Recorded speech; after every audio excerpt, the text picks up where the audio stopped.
राजनीति विज्ञान की आज की क्लास में हम नया विचारक जो कि पाश्चात्य राजनीति विचारक टॉमस हॉब्स है। आज हम टॉम हॉब्स के जीवन परिचय, उसकी रचनाएं और जो उसका चिंतन था उस पर किस किस प्रकार का प्रभाव पड़ा पर चर्चा करेंगे। इससे पूर्व की क्लास में हमने मैकियावेली के बारे में अध्ययन किया था। पिछली क्लास में हमने मैकियावेली जो पाश्चात्य राजनीति विचारक है का पूरा टॉपिक क्लियर हो गया था। आज हम नया पाश्चात्य विचारक टॉमस हॉब्स के बारे में चर्चा करने जा रहे हैं। जैसा कि टॉमस हॉब्स है, उसका जन्म 1588 ईस्वी में इंग्लैंड में हुआ था। इंग्लैंड में मेसबरी के पास वेस्टपोर्ट नामक स्थान है, उस स्थान पर इसका जन्म हुआ था। इसके जन्म के समय भी वहाँ पर युद्ध या कहें कि गृह युद्ध प्रारंभ हो गया था, जिसके कारण से वहाँ पर चारों तरफ भय का वातावरण व्याप्त था। इस भय के वातावरण में हॉब्स ने कहा है कि उसकी जो जननी थी, उसकी माँ ने ऐसे दो जुड़वा बच्चों को जन्म दिया जिनमें एक वह था और एक उसे। इसकी शिक्षा दीक्षा वहीं पर हुई। पिता के बाद उसका जो लालन पालन था उसके चाचा के द्वारा किया गया था और इसकी जो मृत्यु है 1679 में 91 वर्ष की आयु में हुई। ये तो एक उसका छोटा सा जीवन परिचय है। अब हम उसकी रचनाओं की ओर चलते हैं। उसकी जो रचनाएं हैं, मुख्य पुस्तकें हैं, जिनमें डिसीव जो कि 1642 ईस्वी में, सेकंड डी कार्पोर 1640 में, थर्ड लेवियाथन 1651 में, फोर्थ जो पुस्तक है एलिमेंट्स ऑफ लॉ जो कि 1650 में, और जो अगली पुस्तक है डी होमिनी 1659 में। ये उसके मुख्य ग्रंथ हैं।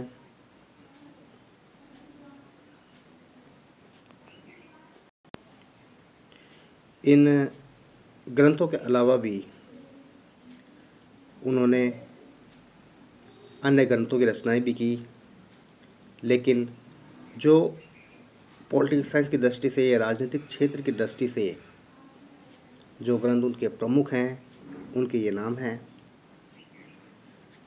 उसकी जो पुस्तक थी डिसीवे में हॉब्स ने संप्रभुता की व्याख्या करते हुए उसकी परिभाषा इसमें प्रस्तुत की है। सेकंड जो पुस्तक है डी कार्पोरे, इसमें हॉब्स ने जो मानव का स्वभाव है उसकी विवेचना की है और कहा है कि जनता को जो संप्रभु शासक है उसका विरोध क्यों नहीं करना चाहिए पर चर्चा है। इसकी जो अगली पुस्तक लेवियाथन है, लेवियाथन में हॉब्स के राजनीतिक विचारों का सर्वोत्तम परिचय देखने को मिलता है, जो कि हॉब्स की अमर लेवियाथन है, जो हॉब्स की सबसे अमर कृतियों में से एक है। यह कहें कि इसे अमर कृति के रूप से जाना जाता है, जो कि 4 भागों में विभक्त है। पहले भाग में प्राकृतिक अवस्था, सेकंड में राज्य की उत्पत्ति, तृतीय में चर्च और राज्य के संबंधों, और चौथे भाग में कैथोलिक चर्च के आलोच्य पक्षों का विवरण समाहित है।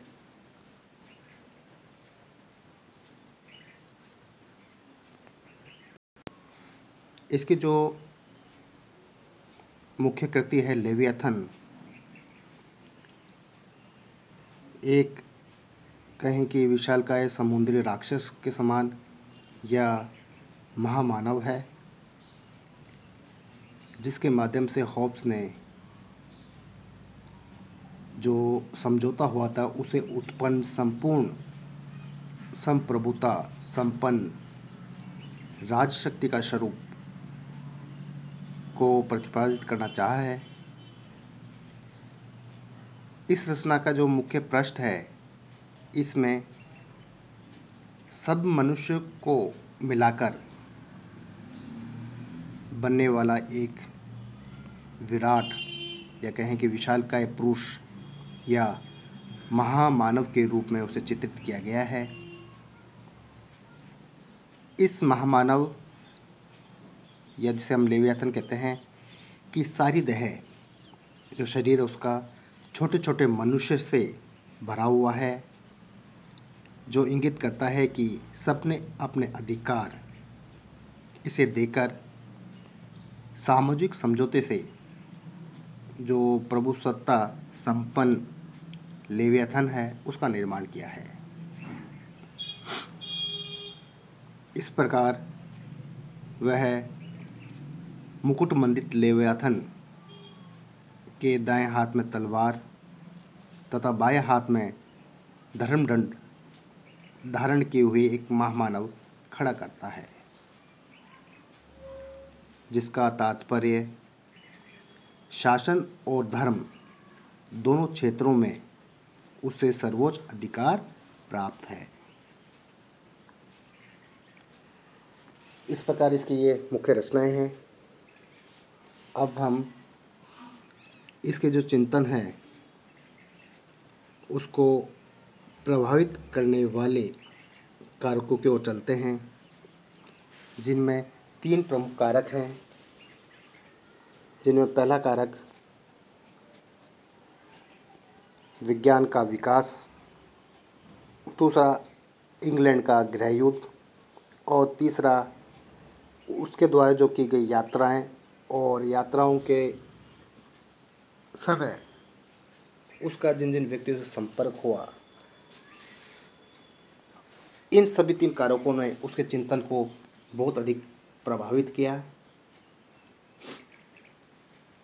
जिसमें से हम पहला कारक पर चलते हैं, वो है विज्ञान का विकास।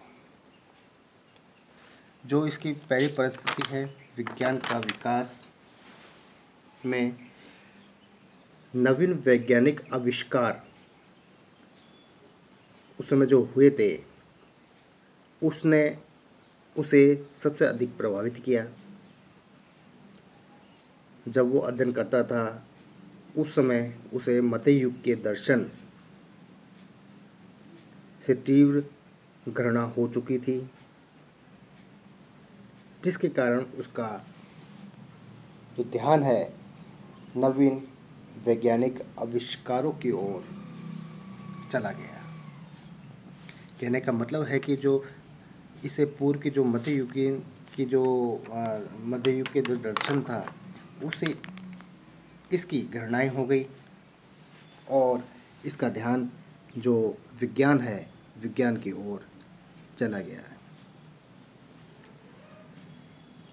इसमें गैलीलियो के गति का नियम, जो विज्ञान में गैलीलियो है उसका जो गति का नियम है, उसने इसे सबसे अधिक प्रभावित किया और अपने राजनीतिक चिंतन का इसने इसे आधार प्रदान किया। इसके पश्चात जो दूसरा कारक आता है वो है इंग्लैंड का गृह युद्ध। जैसे कि हमें पता है कि जब इसका जन्म हुआ था उस समय वहाँ पर गृह युद्ध प्रारंभ हो गया था, चारों तरफ भय का वातावरण व्याप्त था। तो दूसरे कारक में आता है इंग्लैंड का गृह युद्ध। तत्कालीन इंग्लैंड की ऐसी राजनीतिक दशा थी उस समय इंग्लैंड में जो निरंकुश राजतंत्र के समर्थक थे और विरोधी जो पक्ष था, दोनों की विचारधाराओं में तीव्र संघर्ष चल रहा था। इस विरोधी विचारधारा से वहाँ गृह युद्ध प्रारंभ हो गया था या भड़क गया था। इस गृह युद्ध ने उसके विचारों और लेखों को बहुत अधिक प्रभावित किया।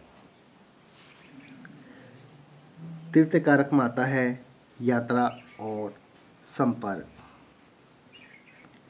होब्स के द्वारा यूरोपीय यात्राओं तथा भिन्न संपर्कों से